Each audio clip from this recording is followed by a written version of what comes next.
This week on the West Block, after years of failure, deja vu? We thought we were going down a path that was creating that better change. It clearly has not worked. Defense Minister Harjit Sajjan taps retired Supreme Court Justice Louise Arbour to lead yet another external review into military sexual misconduct, the second in just 6 years. This might be the opportunity to actually put it right. Will it be enough for survivors? And why should they trust the government this time around? I'm glad it's happening now, but it should have started 5 years ago. And amid a crippling third wave of COVID-19, questions about borders, vaccines, and hospitals beyond capacity. Our healthcare system is no longer functioning normally. We're taking the most critically ill patients, we're putting them in helicopters and into ambulances, and moving them across the province because we're searching for beds. Health Minister Patty Hajdu defends her government's handling of the pandemic.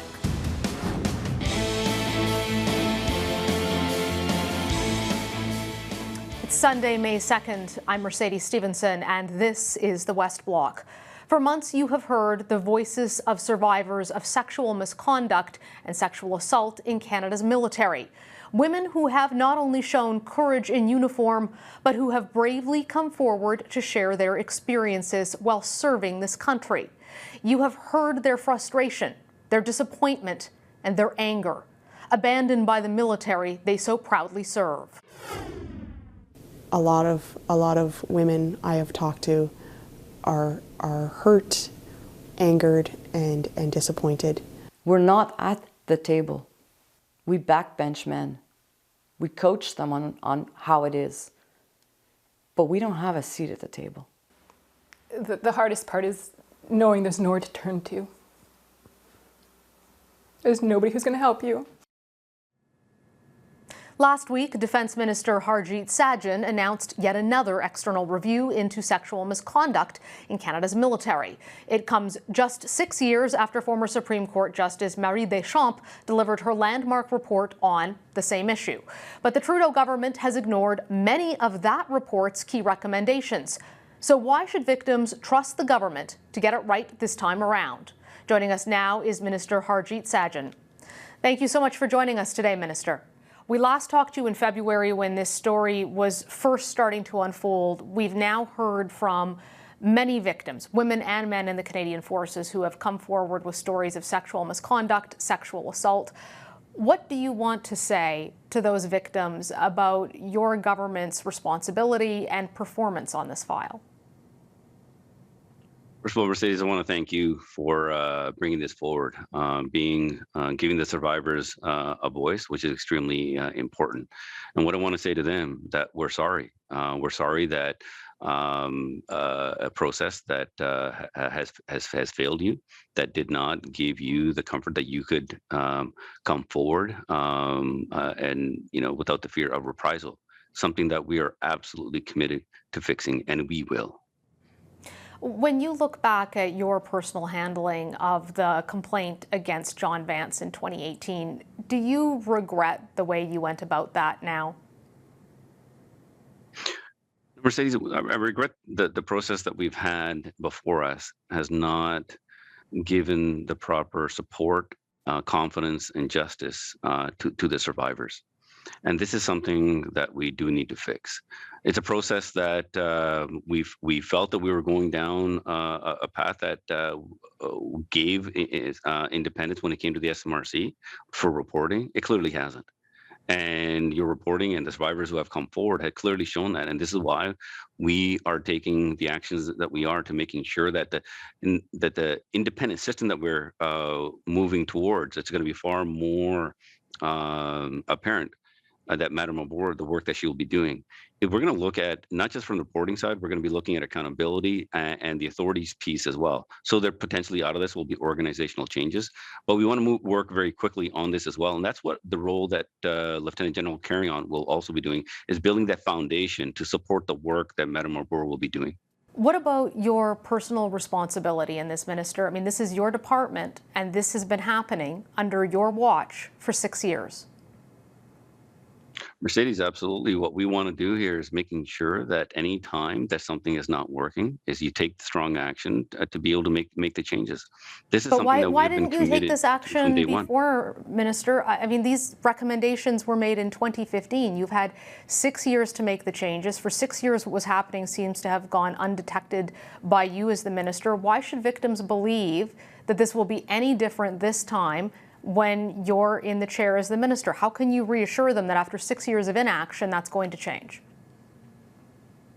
No, Mercedes, these are legitimate questions that the survivors have, and something that we have to work work better at.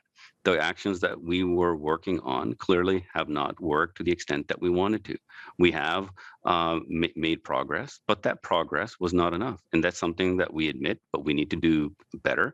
The processes that we had in place, thought that we had some independent reporting structure, is not enough. We need to go beyond a reporting structure to bring in greater authorities, make greater changes, so that when we talk about the independence from the chain of command, it's not just for reporting. It's also about looking at organizational changes that we can look at, not only supporting survivors, but also holding perpetrators to account. After the break, more tough questions for Defense Minister Harjit Sajjan on the military's failure to root out sexual misconduct.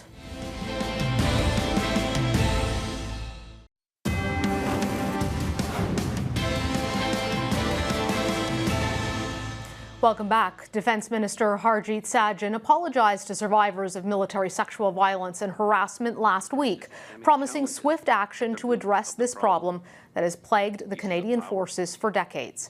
But while survivors may be cautiously optimistic, there are still concerns over the government's handling of this file. Here's more of my interview with Defense Minister Harjit Sajjan.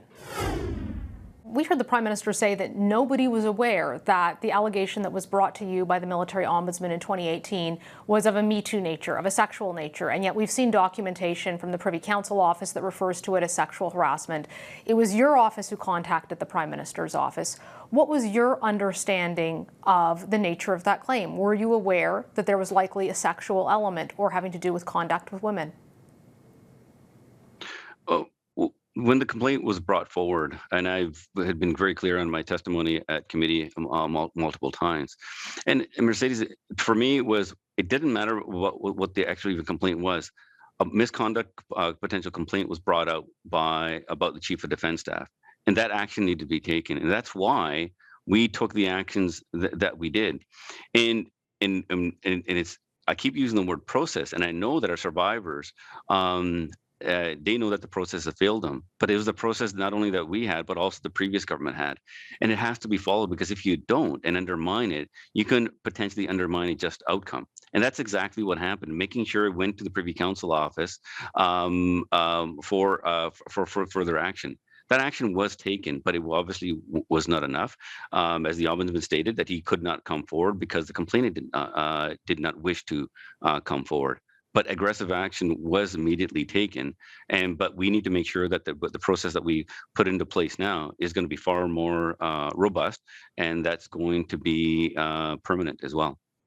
But was your office, or were you personally aware that the nature of the claim was sexual or to do with allegations about the chief's conduct with women? Mercedes, as I stated in my testimony, when the complaint was brought forward, we immediately took it to notify the Privy Council office. But were you aware that it was sexual in nature? We did not know the details. It was only did not know the details of the complaint, as I stated in my testimony. But then, how did Privy Council office know that it related to sexual harassment? Because they knew it related to sexual harassment, and your office notified them.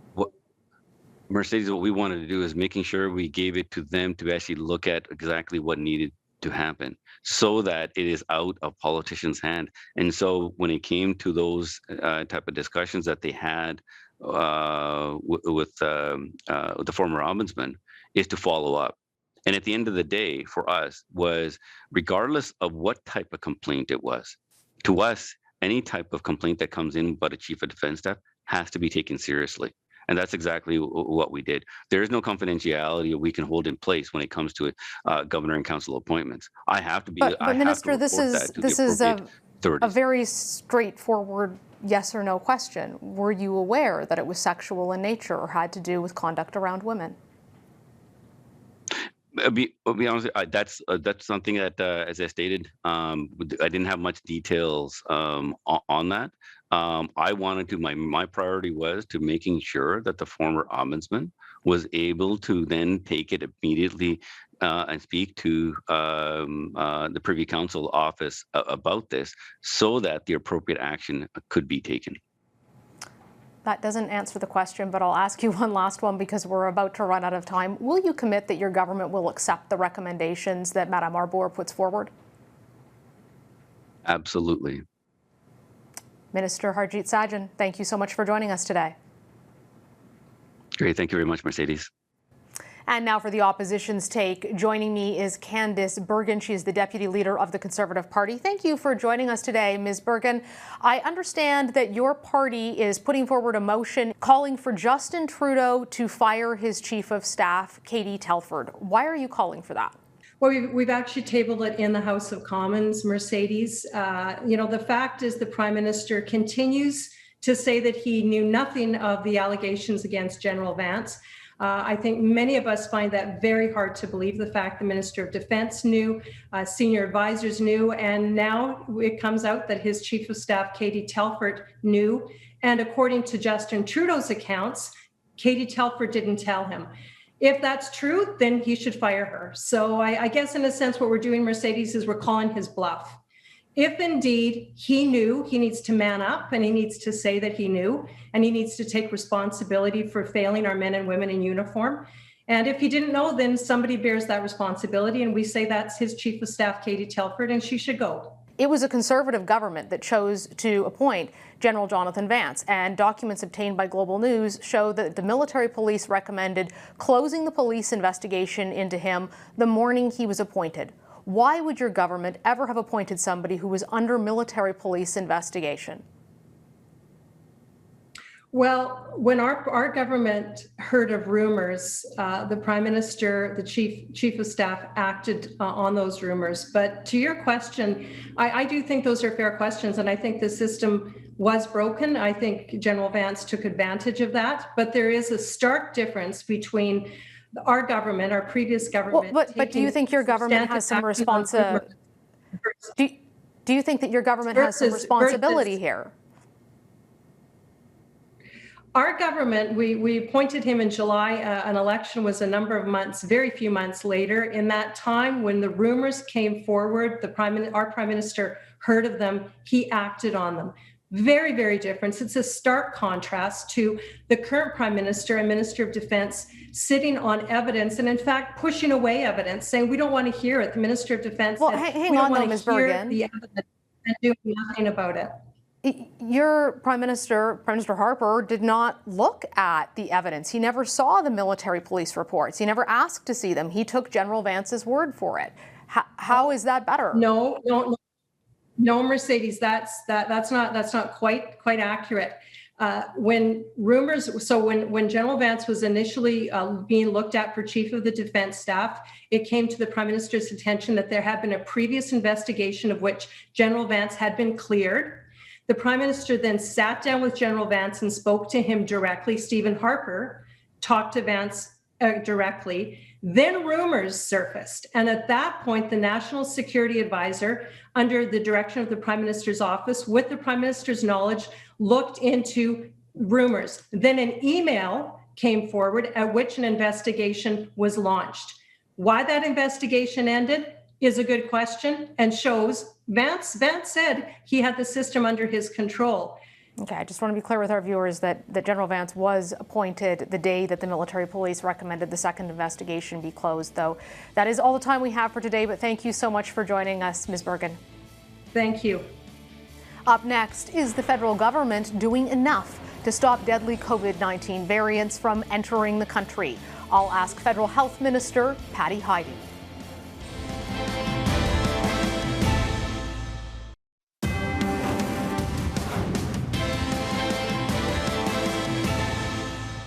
More than 12 million Canadians have received their first jab of the COVID-19 vaccine, and several provinces are expanding eligibility for those desperate to get their first shot.